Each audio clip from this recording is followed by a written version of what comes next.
भादों का महीना कुछ फुर्सत का होता है।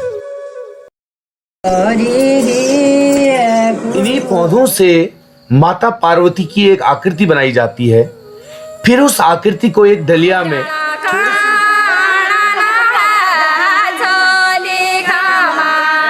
और फल रखते हैं।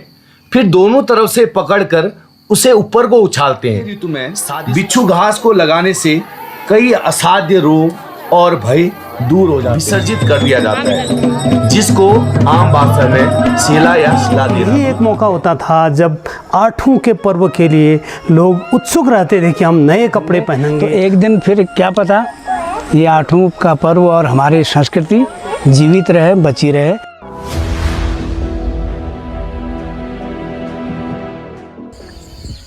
नमस्कार, पहला गिरदा पहाड़ी चैनल में आप सभी का स्वागत है, अभिनंदन है। तो आज हम लोग एक नई श्रृंखला शुरू करने जा रहे हैं, नई सीरीज शुरू कर रहे हैं, जो है हमारे उत्तराखंड के लोक पर्व। जो पहले मेरे वीडियो थे वो एक्सप्लोरिंग हिमालय की सीरीज थी, जो आप सब लोगों ने बहुत प्यार और आशीर्वाद दिया। उम्मीद है कि अभी जो ये नए सीरीज चल रही है मेरी लोक पर्व की, उसको भी आप लोग बहुत प्यार और आशीर्वाद देंगे। उत्तराखंड की संस्कृति एवं विरासत बहुत ही समृद्ध है। अपने दैनिक जीवन में स्थानीय व्यक्तियों द्वारा जो अपनी मूलभूत सुविधाएं हैं, खेत, पशु पक्षी, उनको बहुत महत्व दिया जाता है। उत्तराखंड में देवी और देवताओं को परिवार के सदस्यों की तरह माना जाता है। गौरा मतलब कि पार्वती से हमारे पहाड़ों की स्त्रियों ने बेटी का संबंध जोड़ा है, तो उनकी शादी महादेव के होने के बाद तो शिव से जमाई का रिश्ता उन्होंने जोड़ा है। तो इसी पर आधारित है हमारा ये लोक पर्व सातों आठों। आइए चलते हैं, क्या है सातों आठों की विशेषता।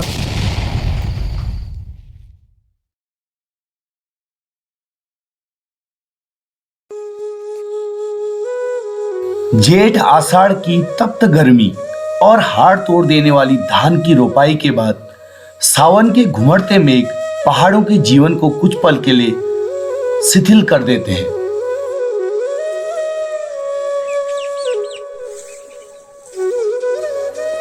कुमाऊं में भादों का महीना कुछ फुर्सत का होता है।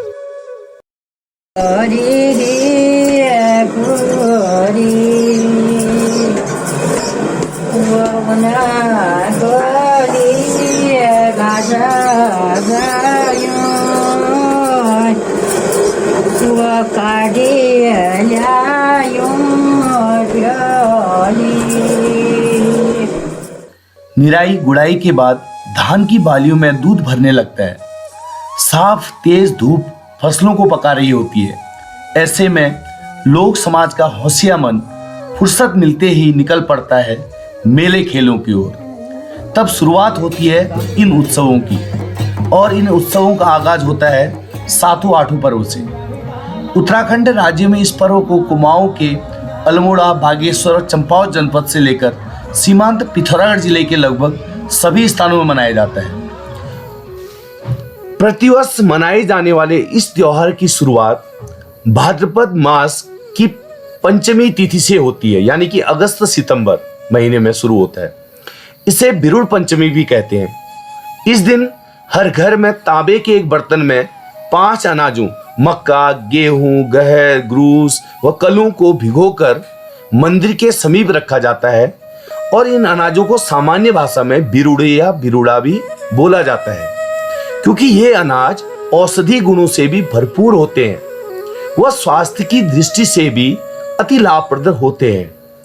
इस मौसम में इन अनाजों को खाना अति उत्तम माना जाता है, इसलिए इस मौके पर इन्हीं अनाजों को प्रसाद के रूप में बांटा एवं खाया जाता है।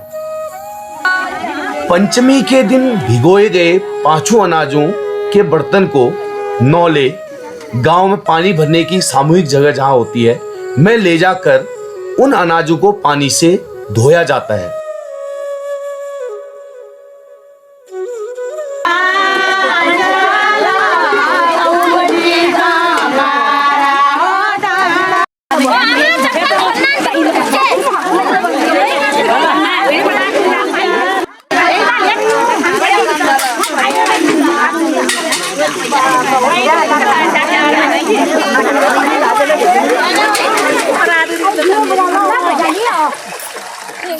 तीन या 5 बार बिरुड़े धोने के साथ साथ ही सभी लोग अपने यहाँ की लोक भाषा में निबद्ध लोक गीतों को गाते हैं जो पूरी तरह शिव पार्वती पर आधारित होते हैं।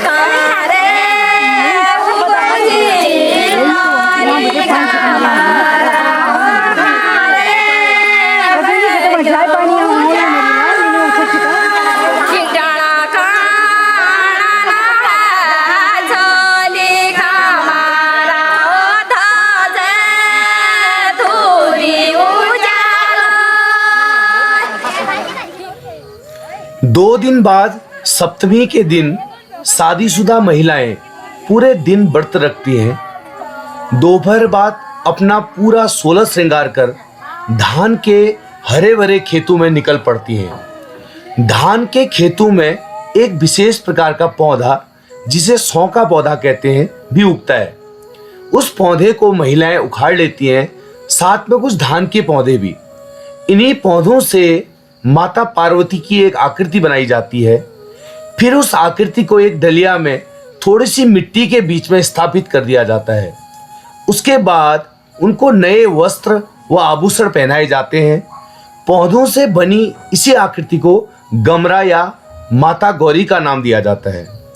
उसके बाद महिलाएं गमरा सहित डलिया को सिर पर रखकर लोकगीत गाते हुए गांव में वापस आती हैं।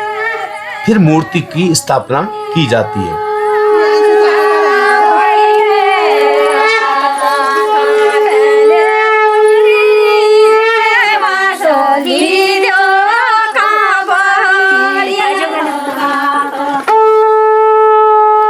फिर इन्हीं बिरणों से माता गौरी की पूजा अर्चना की जाती है। इस अवसर पर शादीशुदा सुहागिन महिलाएं गले व हाथ में पीला धागा, जिसे स्थानीय भाषा में डोर कहते हैं, बांधती हैं। यह अखंड सुख, सौभाग्य व संतान की लंबी आयु की मंगल कामना के लिए बांधा जाता है। मान्यता है कि माता गौरी भगवान भोलेनाथ से रूठकर अपने मायके चली आती हैं। अगले दिन अष्टमी को भगवान भोलेनाथ माता पार्वती को मनाने ससुराल आते हैं। इसलिए अगले दिन महिलाएं फिर से सज धज कर धान के हरे भरे खेतों में पहुंचती हैं। वहां से सौ और धान के कुछ पौधे उखाड़ कर उनको एक पुरुष की आकृति में डाल दिया जाता है। महेश्वर को भी एक डलिया में रखकर उनको भी नए वस्त्र आभूषण पहनाए जाते हैं और उस डलिया को भी सिर पर रखकर नाचते हुए गांव की तरफ लाते हैं। फिर उनको माता पार्वती के समीप विधि विधान के साथ स्थापित कर दिया जाता है। फिर होती है गमरा यानी कि पार्वती माता, महेश्वर यानी कि शिव की पूजा होती है। ऐसा माना जाता है कि भगवान भोलेनाथ का निवास स्थान व उनकी ससुराल इसी उत्तराखंड की देवभूमि में है, इसलिए यह देवभूमि भगवान भोलेनाथ को समर्पित है। इस पर्व के दौरान माता पार्वती को बड़ी दीदी व भगवान भोलेनाथ को जमाई राजा के रूप में सम्मान दिया जाता है। वो उनकी पूजा आराधना की जाती है। जैसे किसी परिवार की बेटी शादी के बाद जब अपने पति के साथ पहली बार मायके आती है तो उस वक्त परिवार के लोगों के मन में जो उत्साह और उमंग रहता है और जमाई राजा को जो स्नेह और सम्मान दिया जाता है, उसी प्रकार का आदर, सम्मान और स्नेह भोलेनाथ को दिया जाता है और उनको अपने परिवार का एक सदस्य की तरह माना जाता है।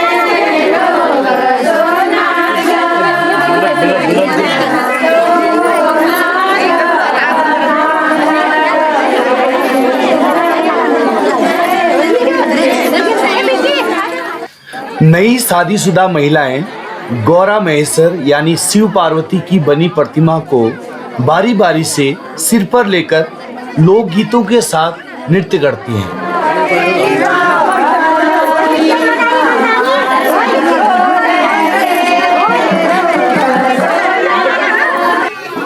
सातों आठों के शुभ अवसर पर एक विशेष रस्म भी निभाई जाती है।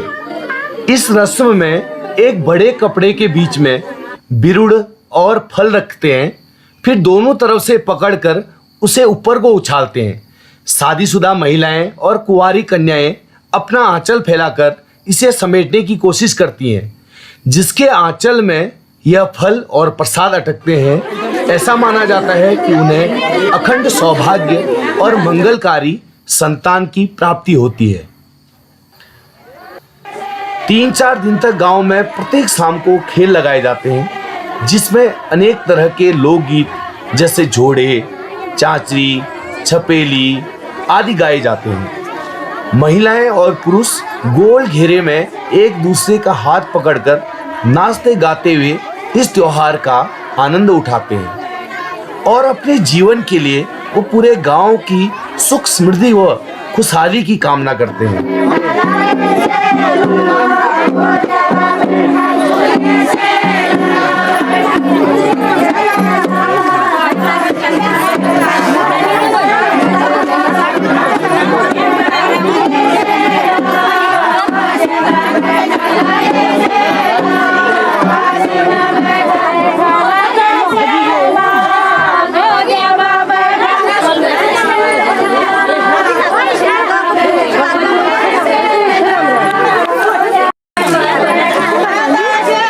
सातों आठों पर्व में एक अलग परंपरा सिंगाली गांव में बिच्छू घास लगाने की है।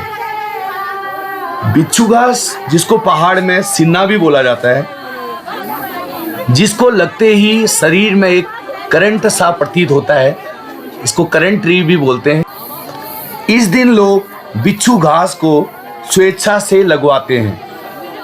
वैज्ञानिक मान्यता के अनुसार बरसात के ऋतु में बिच्छू घास को लगाने से कई असाध्य रोग और भय दूर हो जाते हैं।